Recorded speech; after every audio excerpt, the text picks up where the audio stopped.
Netanyahu മാപ്പ് പറഞ്ഞു എന്നാണ് സകല മാപ്രകളും പറയുന്നത്. കേരളത്തില് സത്യത്തിൽ മാപ്പല്ല പറഞ്ഞത്, ഖേദം പ്രകടിപ്പിക്കുന്നു എന്നാണ് പറഞ്ഞത്. പക്ഷെ അത് ട്രാൻസ്ലേറ്റ് ചെയ്തവരുടെ ബുദ്ധിശൂന്യതയാണോ? നെതന്യാഹു പറഞ്ഞത് എനിക്ക് അടിച്ചതിൽ വിഷമമുണ്ട്, നിന്നെ അടിച്ചതിൽ വിഷമമുണ്ട് എന്നാണ് പറഞ്ഞത്. അല്ലാതെ അടിച്ചത് മാപ്പ് അളിയ സോറി അടിച്ചത് മാപ്പ് തെറ്റായി. അതെ, അതായത് ആ അടി നീ ചോദിച്ചു വാങ്ങിയതാണ്, എനിക്ക് അതിൽ അടിക്കാൻ താല്പര്യമൊന്നും ഉണ്ടായിരുന്നില്ല എന്നുള്ളതാണ് പറഞ്ഞത്. അത് റിഗ്രറ്റ് സോറി പറഞ്ഞിട്ടില്ല. അപ്പൊ അത് ഒരു വശത്ത് നിൽക്കുന്നുണ്ട്.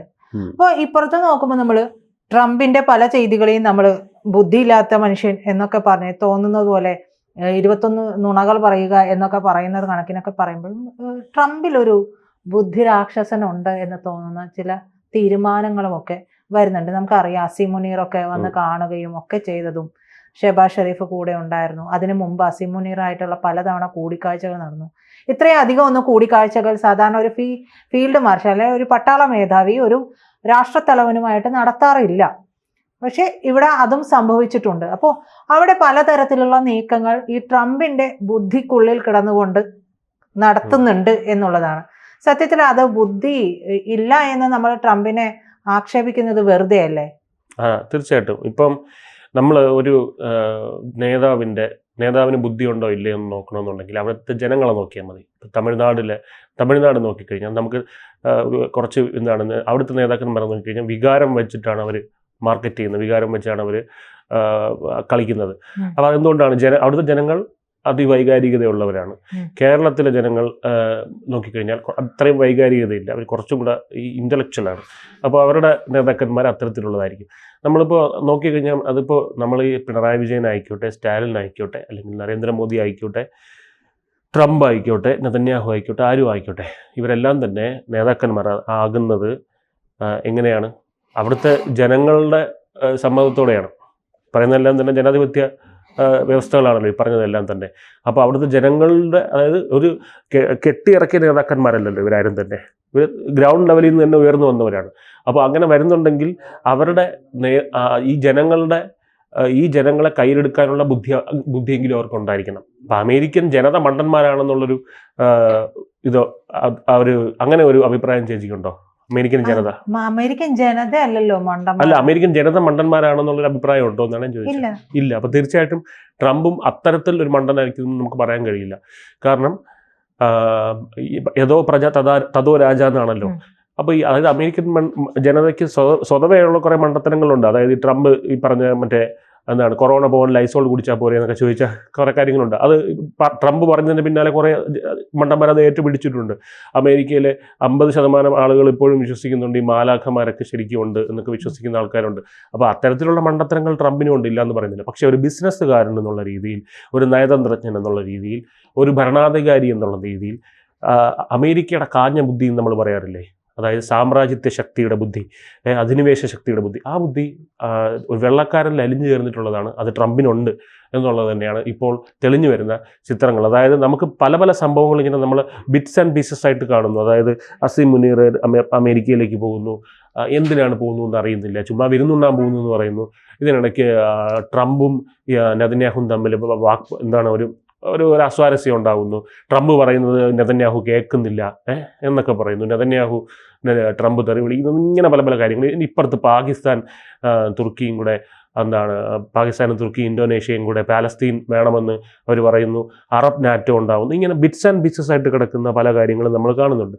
ഇതെല്ലാം ഇപ്പോൾ ഈ ഖേദം പ്രകടിപ്പിക്കലിലൂടെ നമുക്ക് കാര്യങ്ങൾ വ്യക്തമായി വരികയാണ്. ഒരു ഫുൾ പിക്ചർ കിട്ടിയിരിക്കുകയാണ്. ഈ പിക്ചറിൽ ട്രംപ് എന്ന് പറയുന്നത് ഒരു ബുദ്ധിരാക്ഷസൻ എന്ന് തെളിഞ്ഞു വരികയാണ്.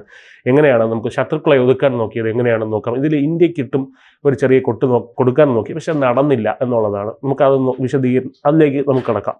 ഇപ്പോൾ ട്രംപിൻ്റെ ഏറ്റവും വലിയ ഇപ്പോഴത്തെ കൺസേൺ എന്ന് പറയുന്നത്, അല്ലെങ്കിൽ വിഷമം എന്ന് പറയുന്നത്, അല്ലെങ്കിൽ ഒരു ടെൻഷൻ എന്ന് പറയുന്നത്, റഷ്യ നാറ്റോയ്ക്കെതിരെ യുദ്ധം പ്രഖ്യാപിച്ചിരിക്കുകയാണ്. അതായത് പോളണ്ടിനെ അടിക്കാൻ വേണ്ടി ഡ്രോണുകൾ പറത്തിവിടുന്നുണ്ട്. തേനീച്ച കൂട്ടത്തിനെ പറത്തിവിടുന്ന പോലെ പറത്തിവിടുകയാണ് ഓരോ ദിവസം. ഇവിടെ എന്നിട്ട് ഇത് പോളണ്ട് ചോദിക്കും, ഇതെന്താണ് അപ്പുറത്ത് അത് ആ കയ്യിൽ നിന്ന് പോയതാണ് അത് എന്ന് പറഞ്ഞ് നീ അത് എല്ലാം തിരിച്ചയച്ചോ എന്ന് പറയും. അങ്ങനെ പോളണ്ടിനെ, അപ്പോൾ ഈ പോളണ്ടിനെതിരെയുള്ള ഈ പറയുന്ന യുദ്ധപ്രഖ്യാപനം ഡയറക്റ്റ്ലി നാറ്റോയ്ക്കുള്ള യുദ്ധപ്രഖ്യാപനം കൂടെയാണ്, ഇൻഡയറക്റ്റ്ലി അല്ലെങ്കിൽ ഡയറക്റ്റ്ലി. അപ്പോൾ ഇത് ഡൊണാൾഡ് ട്രംപിന് വല്ലാതെ സങ്കോചത്തിലാക്കുന്നുണ്ട്. അപ്പോൾ ഇതിനിടയിലാണ് ഈ അറബിക്കൂട്ടങ്ങളുടെ പൊല്ലാപ്പ്. ഇവന്മാർ ഈ വെള്ള ലോഹം ഇട്ടുകൊണ്ട് വന്നിട്ട് ഇവന്മാർ ഇതിനകത്ത് കിടന്ന് വൻ പൊല്ലാപ്പ് കാണിക്കുകയാണ്. അപ്പോൾ എന്താണ് വയ്യാതെ ഇതിൻ്റെ ഇടയിൽ ഒരുത്തൻ കിടപ്പുണ്ട്, ഇസ്രായേൽ, ഇവൻ്റെ അനിയൻ, ട്രംപിൻ്റെ അനിയൻ. അപ്പോൾ ഇവൻ അതിൻ്റെ ഇടയിൽ കിടന്ന് 360 ഡിഗ്രിയിൽ വരെ കറങ്ങി അടിക്കുകയാണ്. അപ്പോൾ ട്രംപിന് വല്ലാത്തൊരവസ്ഥയാണെന്ന് ആലോചിക്കണം ട്രംപിൻ്റെ.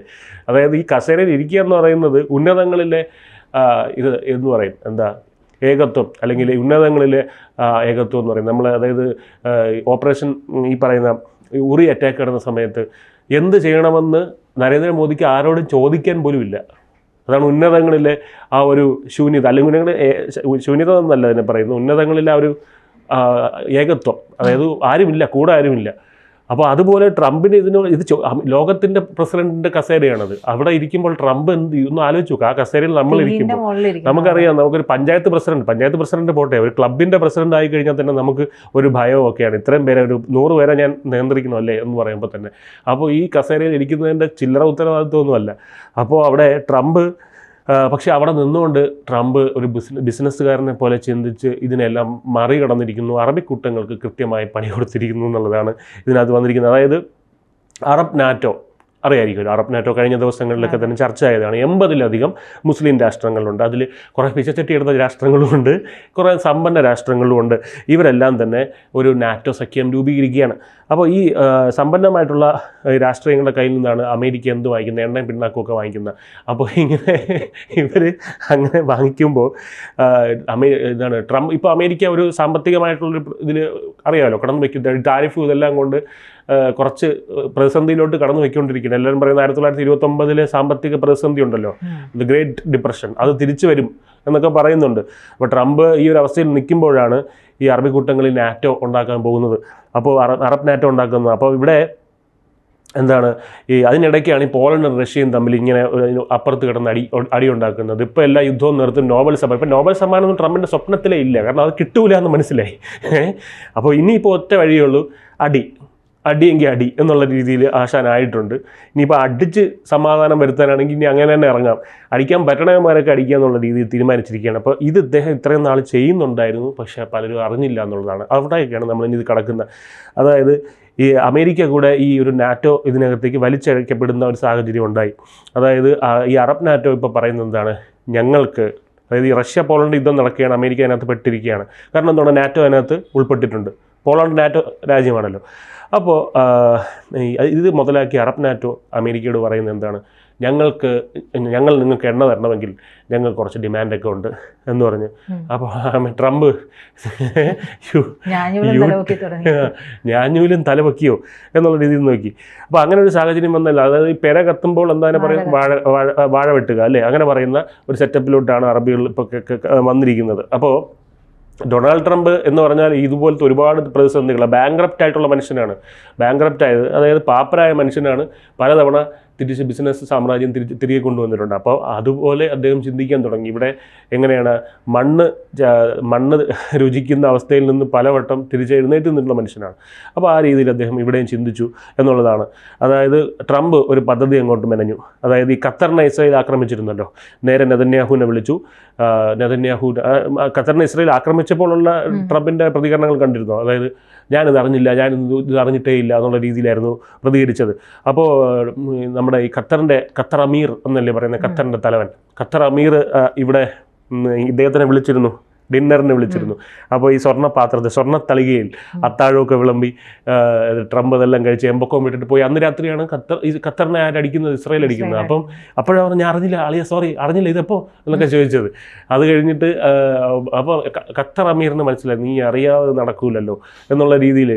അപ്പോൾ ഇത് എന്താണ് പരിപാടി എന്നുള്ള, അതായത് നീ ഇങ്ങനത്തെ ഒരുത്തനായിരുന്നല്ലേ എന്നൊക്കെ പറഞ്ഞിരിക്കുമ്പോൾ ഈ ട്രംപിനും അത് മനസ്സിലായി. അതായത് എൻ്റെ ഇമേജ് കുറച്ചൊന്നും നാറി. അറബ് കൺട്രീസുമായിട്ട് അമേരിക്കയ്ക്ക് നല്ല ബന്ധമാണ്, ഈ പറയുന്ന UAE-യും ഖത്തറും എല്ലാം തന്നെ. അപ്പോൾ അവിടെ ഈ ഇമേജ് ഒന്ന് പുനഃപ്രതിഷ്ഠിക്കണം. അപ്പോൾ അതിനെന്താണ് വഴി? ഉടനെ നെതന്യാഹുവിനെ വിളിച്ചിട്ട് പറഞ്ഞു, ഒരു കാര്യം ചെയ്യ്, ഡയൽ ചെയ്ത് വൈറ്റ് ഹൗസിലോട്ട് വിളിച്ചിട്ട് ഫോൺ എടുത്ത് ഡയൽ ചെയ്ത് റിസീവർ കൊടുത്തിട്ട് പറഞ്ഞു. അപ്പോൾ ഇങ്ങനെ ആരെ വിളിച്ച? ഖത്തർ അമീറിനെയാണ് വിളിക്കുന്നത്, കോള് പോകുന്നത്. അതെന്തിനാ ഖത്തർ അമീറിനെ വിളിച്ചത്? അത് മാപ്പ് പറയാനാണ്, മാപ്പൻ്റെ പട്ടി പറയും എന്ന് പറഞ്ഞു. മാപ്പ് പറയണ്ട, നീ അടി തുടർന്നോളൂ, അടി നിന്ന് നിർത്തണ്ട, പക്ഷേ നീ ചെറിയൊരു ഖേദം ഒന്ന് പ്രകടിപ്പിക്കണം. അതായത് അടിച്ചതിൽ അളിയാ എനിക്ക് വിഷമമുണ്ട് എന്ന് പറഞ്ഞാൽ മതി. സോറി ഒന്നും പറയണ്ട, സോറി പറയാൻ നിന്നെ സമ്മതിക്കില്ല, നീ പറഞ്ഞാലും ഞാൻ സമ്മതിക്കില്ല എന്ന് പറയും. അപ്പോൾ എന്ത് ചെയ്താൽ അത്രയേ ഉള്ളൂ. അത് ഞാൻ പറയാം.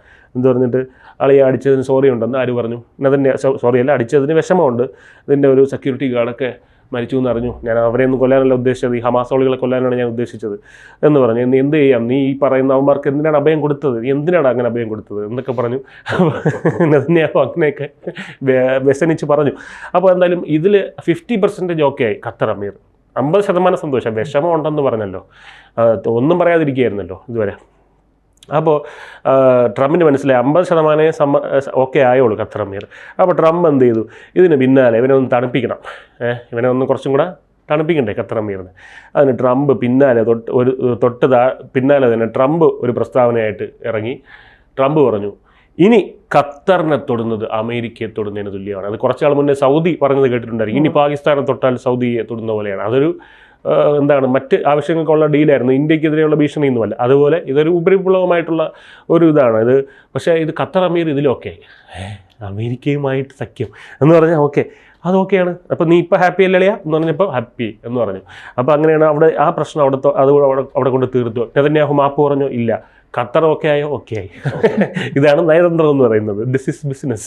അപ്പോൾ ഇങ്ങനെ ഇത് പറഞ്ഞു. അപ്പോൾ നമ്മൾ ഈ വീഡിയോ ചെയ്യുമ്പോൾ അതിനകത്ത് കമൻറ്റ് പലരും പറയും, ഇന്നലെ വരെ ട്രംപിനെ ചീത്ത വിളിച്ചുകൊണ്ടിരുന്നത്. നമുക്ക് ട്രംപിനോട് ഇപ്പോഴും എതിർപ്പ് തന്നെയാണ് ഉള്ളത്, കാരണം ഇന്ത്യയോട് അദ്ദേഹത്തിനുള്ള നയം കൊണ്ട്. പക്ഷേ അദ്ദേഹം മറ്റ് രാജ്യങ്ങളോട് കാണിക്കുന്ന അവരുടേതായിട്ടുള്ള നയതന്ത്ര ബുദ്ധി ഉണ്ടല്ലോ, അതാണ് ഇവിടെ പറയുന്നത്. അപ്പോൾ ഇത് കഴിഞ്ഞു. അപ്പോൾ എന്തുകൊണ്ടാണ് ഈ അറബുകളെ ട്രംപിന് വിളക്കാൻ പറ്റുന്നതിന് മറ്റൊരു കാര്യം കൂടിയുണ്ട്. ഇപ്പോൾ അറബ് നാറ്റോ അല്ലെങ്കിൽ ഈ അറബ് രാജ്യങ്ങളുടെയൊക്കെ തന്നെ ആവശ്യം, അതിൽ 3 പ്രധാനപ്പെട്ട അറബ് രാജ്യങ്ങളുണ്ട് ആവശ്യപ്പെടുന്നത്. എന്താണ് അവർ ആവശ്യപ്പെടുന്നത്? പാലസ്തീൻ എന്ന സ്വതന്ത്ര രാജ്യം വേണം, സ്വതന്ത്ര പരമാധികാര രാജ്യം ഉണ്ടാകണം എന്നുള്ള ആവശ്യം. ഇതൊരിക്കലും അമേരിക്കയ്ക്കും ഇസ്രായേലിനും അംഗീകരിക്കാൻ പറ്റുന്നൊരു കാര്യമല്ല. അപ്പോൾ ഇതിന് അറബികളെ സോപ്പിട്ട് നിർത്തുകയും വേണം, എന്നാൽ പാകിസ്ഥാനും തുർക്കിക്കൊക്കെ പണി കൊടുക്കുകയും വേണം. ഈ 3 രാജ്യങ്ങളാണ്, 3 പ്രധാന രാജ്യങ്ങളാണ് ഇതിൽ ഉൾപ്പെട്ടിട്ടുള്ളത്, ഈ പാലസ്തീൻ്റെ ആവശ്യം. അത് ശ്രദ്ധിച്ച് നോക്കിയാൽ മനസ്സിലാവും. ഈ അറബ് നാറ്റോയിലും അവർ പങ്കെടുക്കാനുള്ള സാധ്യതയുണ്ട്. അതിൽ ഇന്തോനേഷ്യ, 3 രാജ്യങ്ങൾ ഏതൊക്കെയാണ്? ഇന്തോനേഷ്യ, തുർക്കി, പാകിസ്ഥാൻ. ഈ 3 രാജ്യങ്ങൾ എന്തുകൊണ്ടാണ് പ്രധാനമായി ഇമ്പോർട്ടൻസ് വരുന്നത്? അതായത് ഈ പാകിസ്ഥാൻ എന്ന് പറയുന്നത് ആണവശേഷിയുള്ള ഒരു മുസ്ലിം രാഷ്ട്രമാണെങ്കിൽ തുർക്കി എന്ന് പറയുന്നത് നാറ്റോ അംഗമായിട്ടുള്ള ഒരു മുസ്ലിം രാഷ്ട്രമാണ്. ഇന്തോനേഷ്യ എന്ന് പറയുന്നത് ഏറ്റവും കൂടുതൽ മുസ്ലിം പോപ്പുലേഷനുള്ള, മുസ്ലിം ജനസംഖ്യയുള്ള ഒരു മുസ്ലിം രാഷ്ട്രമാണ്. ഈ 3 രാജ്യങ്ങൾ പിന്തുണ പ്രഖ്യാപിച്ചു. അത് വലിയ ശക്തിയാണ്. അതിൽ ഇന്തോനേഷ്യ നമുക്ക് മാറ്റി നിർത്താം, അവർ ഈ ഗെയിമിലൊന്നും ഇല്ല, അവർക്ക് ഇതിലൊന്നും താല്പര്യമില്ല. തുർക്കി, പാകിസ്ഥാൻ ഇവരെ ഒതുക്കണം, ഇവന്മാരെ മാറ്റണം. ഇനി അത് കഴിഞ്ഞ് അപ്പോൾ അറബി കുട്ടികളെ സോപ്പിട്ട് ഒതുക്കി അവിടെ തീർത്തു. ഇനി ഇവരെ ഒതുക്കണം. അപ്പോൾ ഇവരെ ഒതുക്കുന്നതിന് മുമ്പേ ഇനി ആദ്യം ആർത്തിക്കണം ഹമാസിന് പണി കൊടുക്കണം. അപ്പോൾ ഹമാസിന് വേണ്ടി പ്രത്യേക ഒരു കാര്യം ചെയ്തു. അത് 20 പറയുന്നുണ്ട്, 21 നിർദ്ദേശങ്ങൾ അടങ്ങുന്ന ഒരു സമാധാന കരാർ അങ്ങോട്ട് ഉണ്ടാക്കി, ട്രംപ് ഉണ്ടാക്കി. ഇത് പറയുന്നതിന് മുമ്പേ തന്നെ ഞാൻ സമ്മതിച്ചു എന്ന് പറഞ്ഞു. ആരെ പറഞ്ഞേ? ഇസ്രായേലിന്. നെതന്യാഹു പറഞ്ഞു.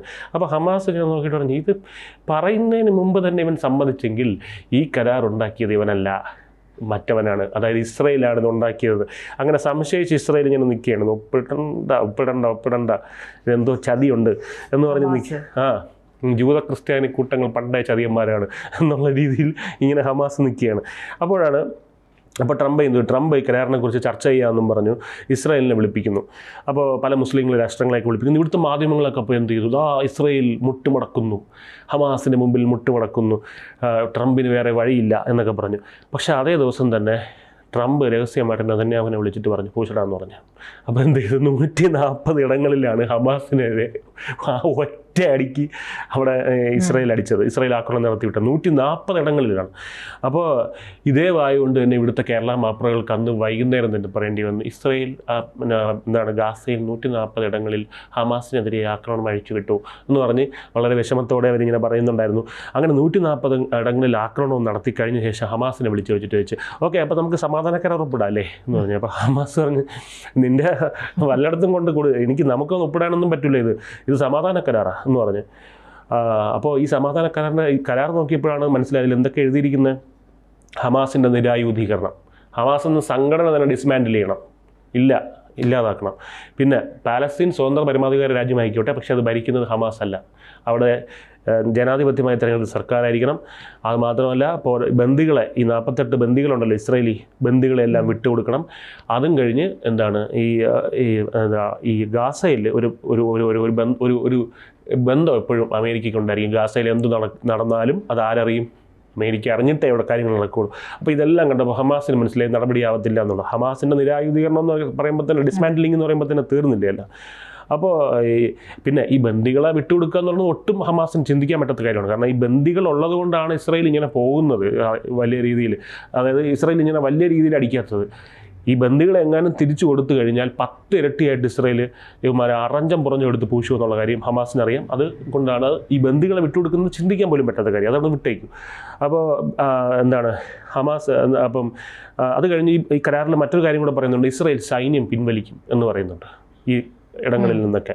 അപ്പോൾ എങ്ങനെയാണ് പിൻവലിക്കുന്നത്? ഈ കൊല്ലം കുറച്ച് സൈന്യത്തെ പിൻവലിക്കും, 10 കൊല്ലം കഴിഞ്ഞ് കുറച്ച് സൈന്യത്തെ പിൻവലിക്കും, അത് കഴിഞ്ഞ് ഒരു 50 കൊല്ലം കഴിഞ്ഞ് കുറച്ച് സൈന്യം, അത് കഴിഞ്ഞ് 100 കൊല്ലം കഴിഞ്ഞ് കുറച്ച് സൈന്യം. അതായത് സൈന്യത്തെ പിൻവലിക്കുന്നതും പിൻവലിക്കാത്തതും തമ്മിൽ യാതൊരു വ്യത്യാസവുമില്ല എന്നുള്ളതാണ്. അപ്പോൾ ഇത് കേട്ടിട്ട് ഹമാസ് എന്ത് ചെയ്തു? ഹമാസിന് കൃത്യമായിട്ട് മനസ്സിലായി, വി ആർ ട്രാപ്ഡ് എന്ന് മനസ്സിലായി.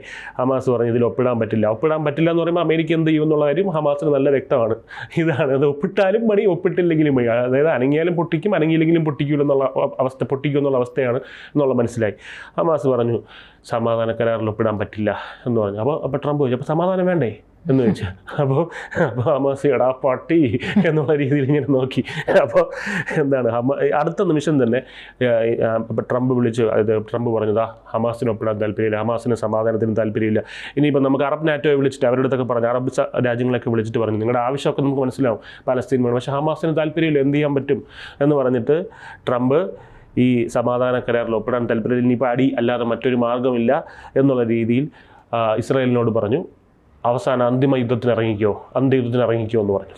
അപ്പോൾ അതിന് ഒരു അന്ത്യശാസനം അവിടെയുള്ള ജനങ്ങൾക്ക് ഇപ്പോൾ ഇസ്രായേൽ കൊടുത്തിരിക്കുകയാണ്. നിങ്ങൾ ഇവിടുന്ന് പലായനം ചെയ്ത് പൊയ്ക്കോ, നിങ്ങൾക്ക് 24 മണിക്കൂർ സമയം തരുന്നുണ്ട്, അതിനുള്ളിൽ നിങ്ങൾ ഇവിടെ വിട്ടുപോകണം, പലായനം ചെയ്തു പോകണം. അത് മാത്രമല്ല ഹമാസിനെ വിട്ടുപോകണം എന്ന് പറഞ്ഞിട്ടുണ്ട്.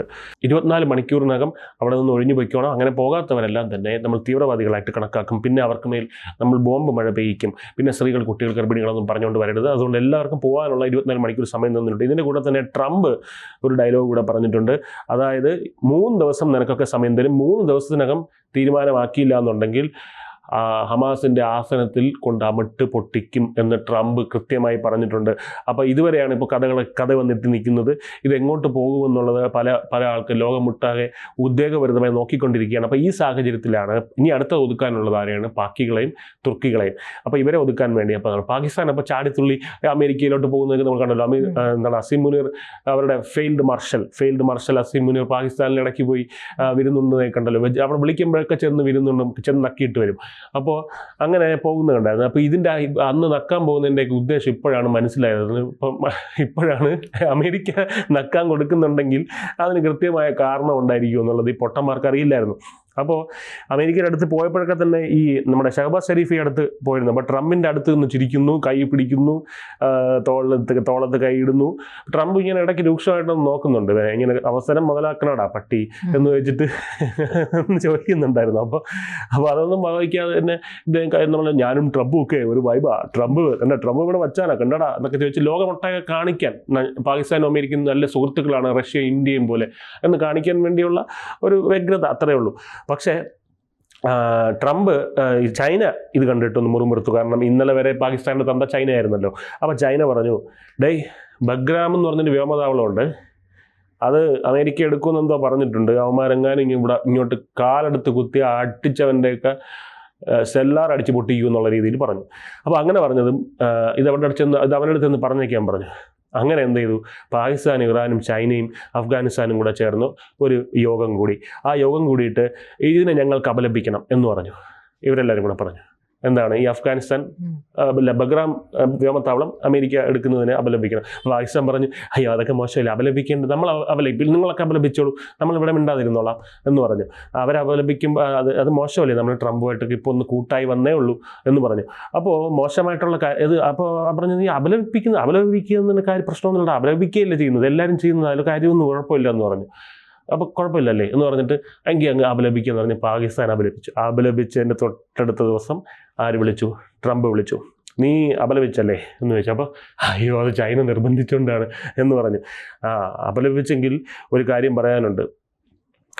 അത് അപലപിച്ചപ്പോൾ ആദ്യം പാകിസ്ഥാനുള്ള കൊട്ട അവിടെ നിൽക്കുന്നുണ്ട്. തുർക്കിയാണ് പറയുന്നത്. തുർക്കി എടുത്ത് വിളിച്ചിട്ട് പറഞ്ഞു, നീ അപലപിച്ചല്ലേ, ഇങ്ങനൊരു കാര്യമുണ്ട്, S-400 കയ്യിരിപ്പുണ്ടല്ലോ, S-400 അങ്ങ് എടുത്ത് കളഞ്ഞേക്ക്. അതെന്ത് അല്ല F-35 വേണ്ടേ നിങ്ങൾക്ക്? അമേരിക്കയുടെ F-35 അത് വേണം. അപ്പോൾ S-400 അങ്ങ് മറന്നേക്ക്, എടുത്ത് കളഞ്ഞേക്ക്.